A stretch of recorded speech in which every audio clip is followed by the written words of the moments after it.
Hey there YouTube, I'm making a quick video here for the Cummins conversion if you're doing a 1995. So I'm going to show you the master cylinder and clutch slave cylinder here. Alright, I'd say I'd have my first official Cummins conversion related breakdown here. So anyways, I was turning around, hit the clutch pedal, and the slave cylinder shot out of my bracket I made, and I didn't have a clutch. Luckily, I just drove home anyways. I just shut it off, put it in gear, and I shifted on the fly without a clutch. So let me show you. This is a 1995 master cylinder for the clutch. All right, it's bone stock through the rod, and I got a 3AN clutch line adapter fitting, and then I've got a 90-degree line here. I think I got it. That's like a Russell brake line. It bent here when it shot out, and I got another 3AN clutch line adapter fitting to go on a Chevy slave cylinder.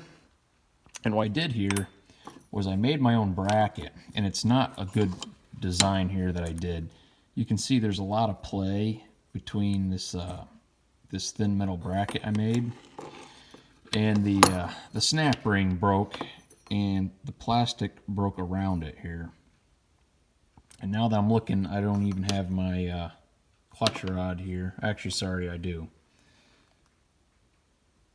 Yes, this is the clutch rod. This is a clutch rod off a Dodge slave cylinder for NV4500, so like 94 to 98 and newer maybe.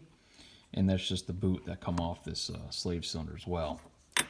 This is the bracket that came off the Chevy, and it has a different bolt pattern. It's a little wider on a Cummins, so that's why I couldn't reuse this.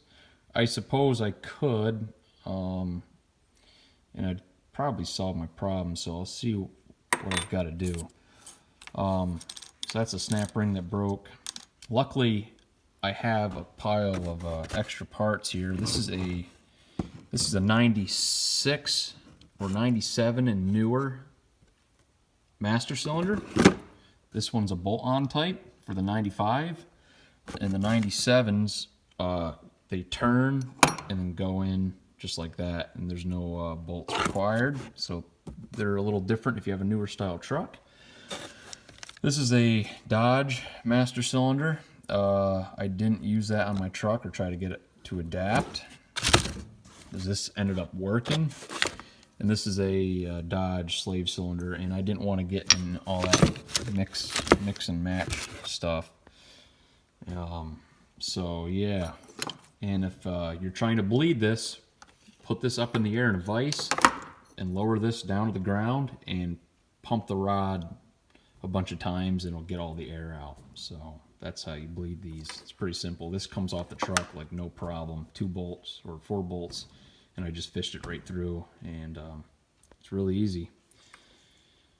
Alrighty, and the 95, that snap ring is the same as the top up in here, so that was kind of lucky. So I was able to just snag a part off an old master cylinder, and I've got to replace this because the plastic in here broke. And like I was saying earlier, there needs to be some like shims, or the metal just needs to be thicker, and there's just a little too much play here. It always seems like that snap ring's just gonna fall right off.